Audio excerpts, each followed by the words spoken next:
Hi, I'm Ellen Gunning and my business is the PR Training Academy. I'm also a member of the Executive Committee of EDL, the European Association of Distance Learning. I'm delighted to be hosting this series of short interviews with fellow members of EDL to find out from them how they've been coping with the coronavirus pandemic. Today, I'm joined by Dr. Martin Kurz from ILS in Germany. Martin, thanks for joining me. Hello, Ellen. Nice to meet you. And you, tell me about ILS. What do you do? You're the largest provider of distance learning in Germany. Put it in perspective for me. Yes, ILS, which stands for Institute for Learning Systems, has about 80,000 students per year. And within more than 400 distance learning providers, we are the leading institution in Germany. Since the 50s, when the institution was founded, and we are offering more than 300 courses. And in Germany, all these courses have to be state approved. So we are offering them on vocational level and on academic level as well. So your cohort of students, 80,000 students is a huge number of students. The cohort of students is aged from 10 to mid-20s, or is it a wider spread? It's a wider spread, yeah. The project you mentioned when we say about children from 10 to 16, this is a special project. We are providing distance learning for all Germans living abroad, and the German Foreign Ministry is funding this project, offering distance learning for those people, if they're willing to, of course. And we have about 2,000 kids in this system right now. And so these are children whose parents would be German, who would have been studying in Germany, and the parents have now been relocated to another part of the world, but yes, the children can continue their education and take German exams? Yes. Okay. Normally they go to a school which is at the location where they are, but sometimes there is no school. And then we came into charge, and these kids are living in about 80 countries so far. And for them, distance learning is the right method. But normally they stay only for a few years in another country, then they return to Germany, and then they return to the German school system. And what they have done with us is accepted so far, so they can continue in the German school system. It's very clever, so that they actually don't lose out and they haven't been studying under a different system. So that mentally they're in the same place, on the same track. Okay, so those are your 10 to 16-year-olds. Yeah. And your older cohort then, what do you do with them? Yeah, that starts, I think, with 25 and goes up to 45.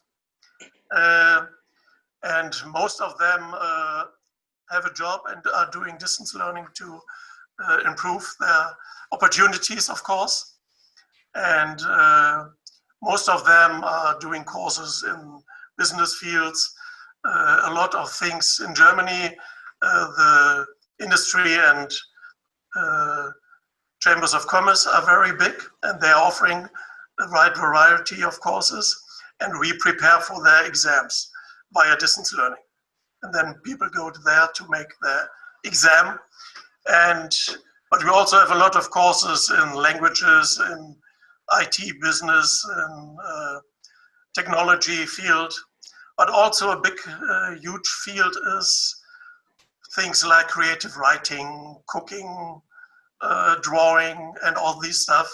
Also very important, yeah. So if I take that 25 to 45 cohort and divide it into, you've got the people who are studying for professional qualifications, if I've got you right, and they mostly come in, so these are people who are already in business, whether they're working for somebody or they're working for themselves. They're connected with the Chamber of Commerce, and the Chamber offers the validation of the courses that you provide, basically. So it's the end stamp, but you actually do all of the training in the middle. And you also have these creative writing, find yourself, more of the hobby courses. On the professional side, if you are a member of a chamber, so you're working for, so your company is a member of the chamber, and it decides to upskill you. Is your business then mostly with companies saying, I'm putting X onto this course, so the company pays the fee, or is it individuals who pay the fee themselves? I'm trying to figure out how you might have been impacted by COVID. So who's the money person in all of this? In most cases, it's the individual who decides to take such a course and to pay for it. Some of them move later on when they see, okay, I'm successful with this course. Then they move to their employer and say, okay, are you willing to pay for it? I have invested my time. So it's almost on a refund basis. I've done well, you're getting the benefit. Yeah. That's fair enough. Yeah. But if it's individuals themselves, sorry, Martin, if it's individuals themselves who are paying for it, then once COVID struck and people were starting to be furloughed, or they were on a reduced salary, did you find that people stopped signing up for your courses, or how did it actually impact you then? Yeah, that's what we would have expected, because we have already about 10 million people in Germany that are threatened by unemployment. They are not unemployed so far, but the first step of it is what we call here short work, which is funded by the state.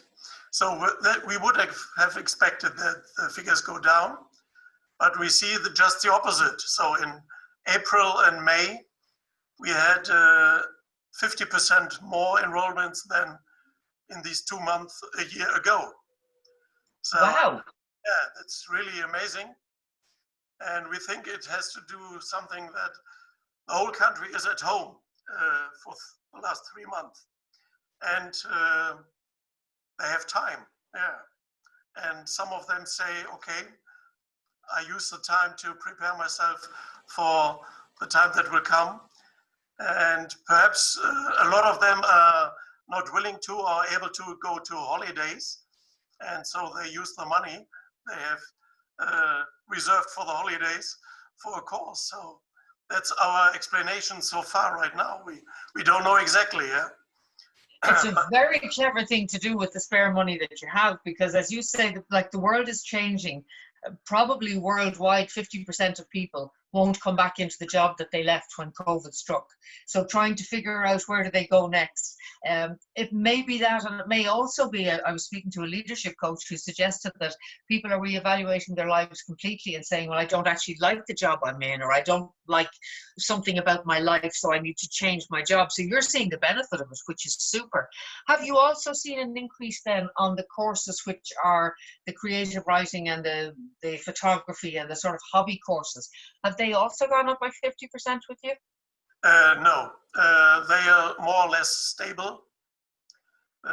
So the increasement is in those that are connected to jobs and the business.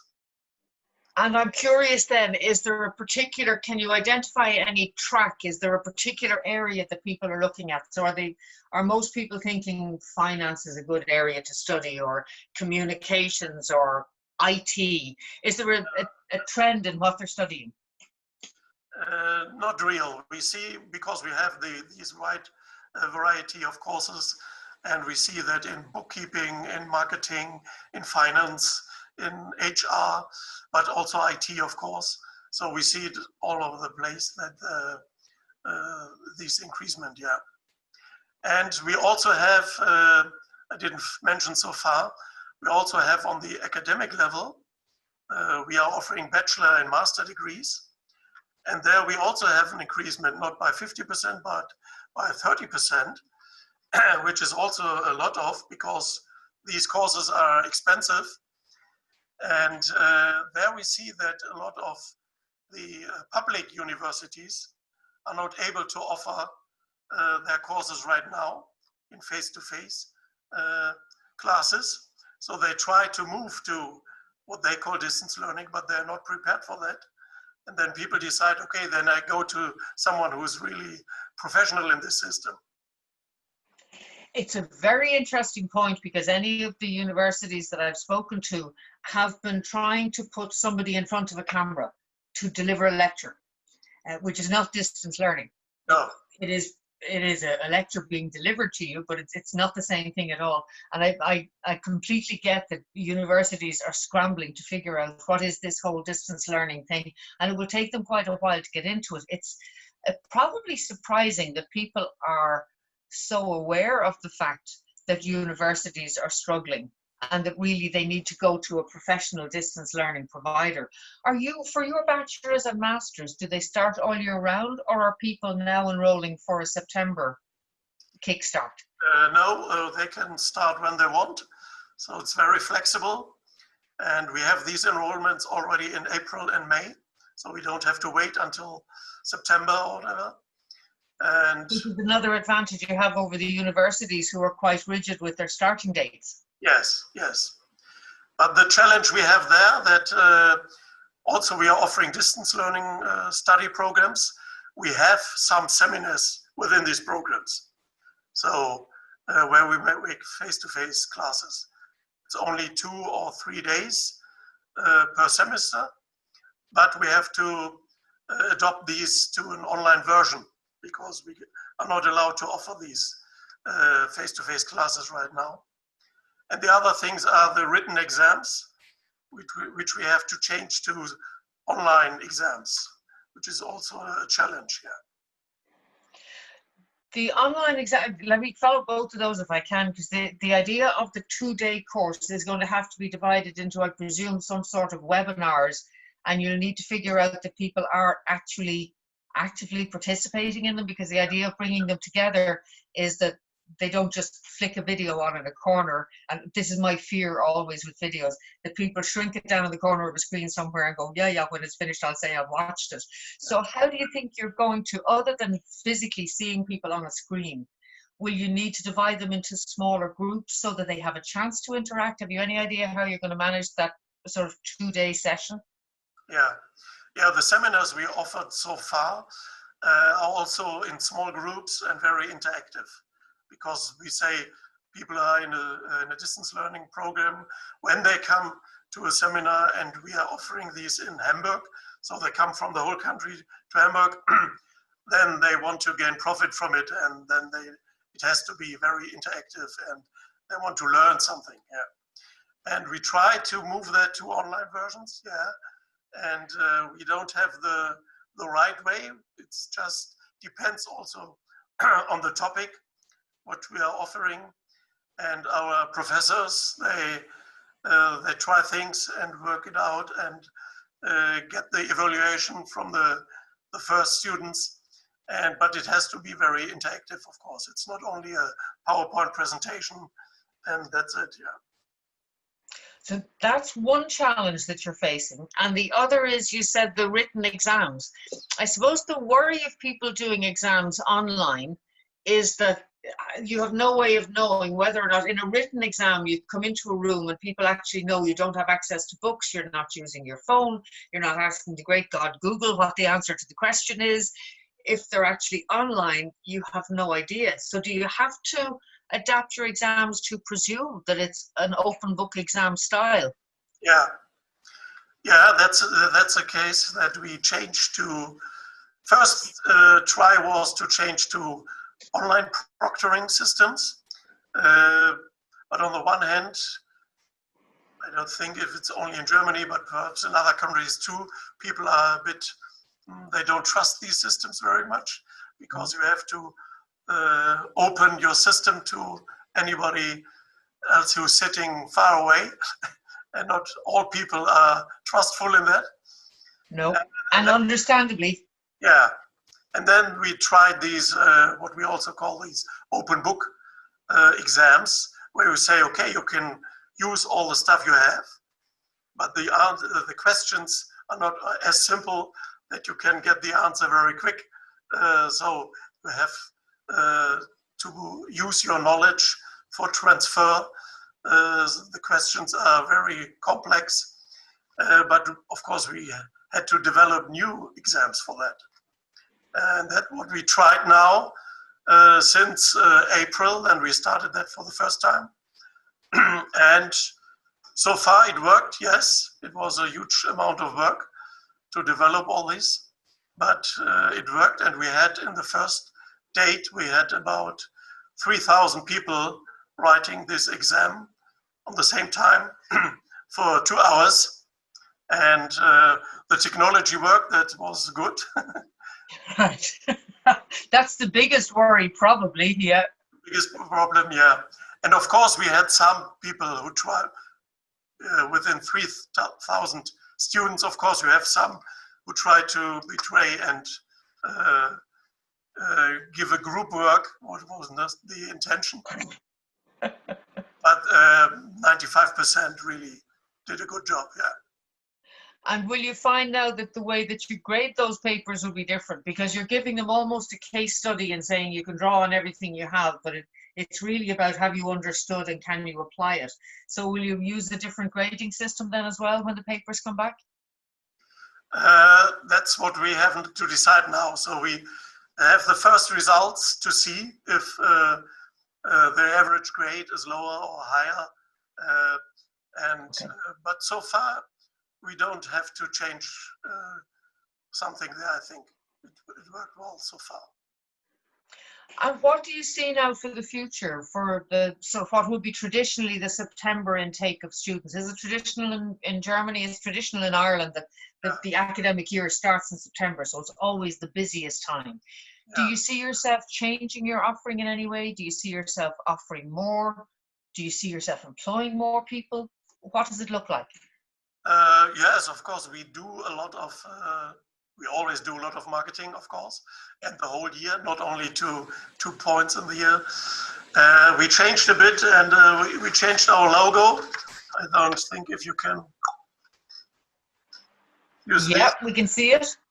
It's German, but it says further education at home, and it corresponds to a lot of campaigns we see in Germany right now, because the whole country is at home. Everything is done at home. And so we say we are the original provider for all these things that are done at home.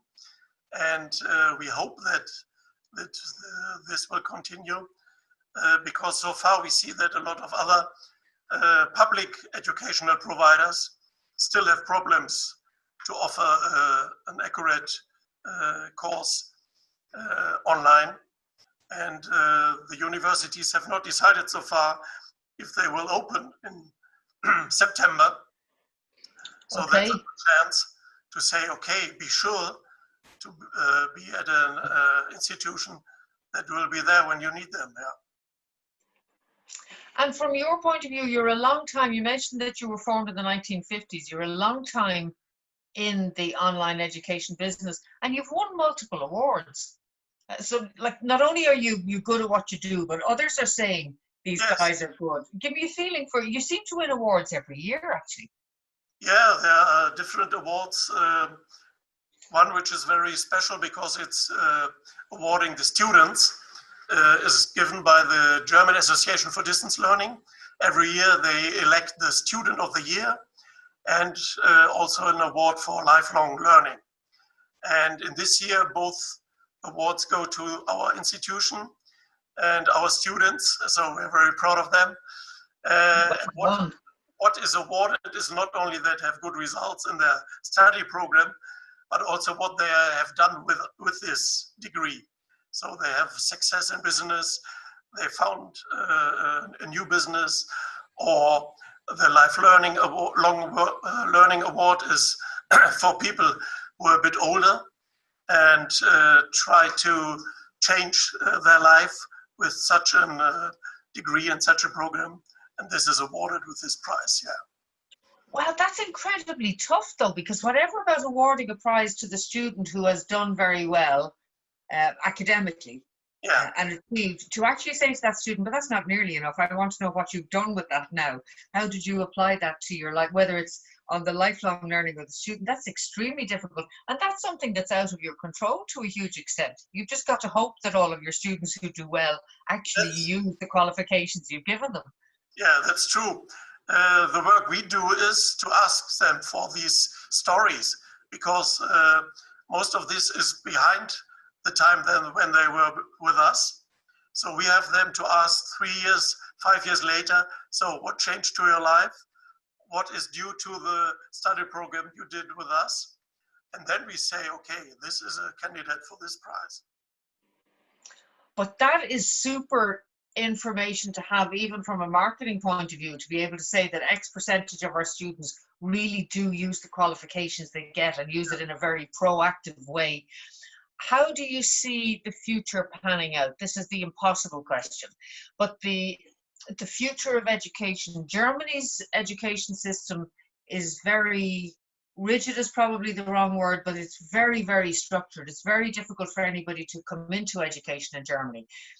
Do you see the system changing in the future to move away from schools and universities and to move more online? Do you see classes becoming smaller? It's the crystal ball gazing question, I know, but what do you think is likely to happen? Any feeling for it? I think also that it is a complex system, yes, because we not only have the federal system of education, but we have these 16 countries within the country, you know, the federal system, and this is very strong in Germany, and especially in the educational field. So, for instance, we are offering a preparation for the high school degree, which is also a very important course in our program. So people who decide some years after school that they want to make this high school degree. They left school earlier and later on they say, okay, I need it, I want to make it now. And then we have to prepare for 16 different types of high school degrees. So that's very complex, yeah. And I think also we had some changes now due to COVID-19, but I think this system will stay as it is because all these countries have their interests and they want to keep it, yeah. And we also, the specialty in Germany is that we have a lot of providers, the public providers that are offering vocational trainings, but also the universities offering all their programs for free. So that's very hard for the private sector to compete with these low level, but sometimes they are also offering low level what the quality is. And our chance to gain market shares and to survive is the service. That's what we have to offer, especially for our target group, which is working. And their job is the first priority. Second priority is their course. And we have to be very flexible, very service oriented.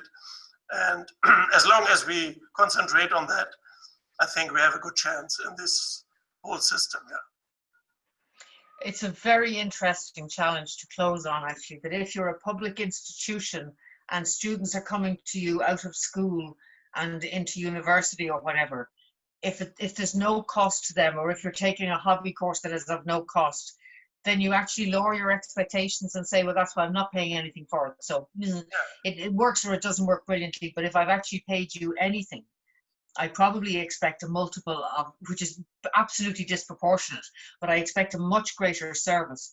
And it's a very fair point that online education actually is a service provider, and that your challenge is to make sure that the people who pay for education or pay for training or pay for vocational training or even pay for that sort of lifelong learning see a value to actually paying you because they feel that they're getting a much higher level of service.